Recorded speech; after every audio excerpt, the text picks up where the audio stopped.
న్యాయవాదుల ఆందోళన ఉధృతంగా కొనసాగుతోంది. ఈ రోజు కోర్టు ఆవరణ నుండి అంబేద్కర్ చౌక్ వరకు ర్యాలీ నిర్వహించారు. అంబేద్కర్ చౌక్ వరకు ర్యాలీగా వెళ్లి అంబేద్కర్ విగ్రహానికి పూలమాలలు వేశారు. అనంతరం న్యాయవాదుల సంఘం అధ్యక్షులు రమాకాంతరావు, సెస్ చైర్మన్ దోర్నల లక్ష్మారెడ్డి మాట్లాడారు. ఇందులో డి సంజీవరెడ్డి, చెక్కిళ్ల మహేష్ గౌడ్, వైద్య ఉమాశంకర్, కుంట శ్రీనివాస్, సురేష్ ప్రసాద్, నాగరాజు, రెడ్డిమల్ల శ్రీనివాస్, అంజయ్య, ధర్మేందర్, అనిల్, గోవర్ధన్, భువనేశ్వర్ తదితరులు పాల్గొన్నారు.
తెలంగాణ నాయకులను సెపరేట్ చేయాలని, అలాగే ఆంధ్ర న్యాయమూర్తులు పెట్టుకున్నటువంటి ఆప్షన్ విధానాన్ని వెంటనే రద్దు చేయాలని గత కొన్ని రోజులుగా తెలంగాణ న్యాయవాదులు, న్యాయమూర్తులు మరియు న్యాయవాద సంఘాల న్యాయవాద కోర్టుల్లో పనిచేసే సిబ్బంది కూడా కొన్ని రోజుల నుండి సమ్మెను ఉధృతం చేయడం జరిగింది.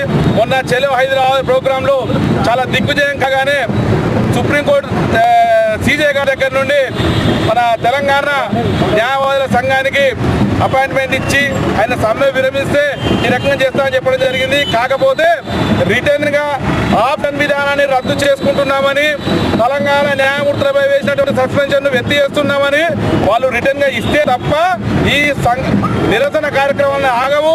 అప్పటి వరకు ఈ సమ్మె కంటిన్యూ జరుగుతూనే ఉంటుంది. దయచేసి మా కక్షిదారులు కానీ, తోటి న్యాయవాదులు కానీ, జిల్లాలో ఉన్నటువంటి రాష్ట్రంలో ఉన్నటువంటి న్యాయవాద సంఘాల వారు కానీ అందరూ దీనికి సహకరించి న్యాయవాదులంతా సంఘటితంగా ఉండాలని, తెలంగాణ సమాజానికి ఒక సందేశం ఇవ్వాలని సందర్భంగా కోరుకుంటూ జై తెలంగాణ.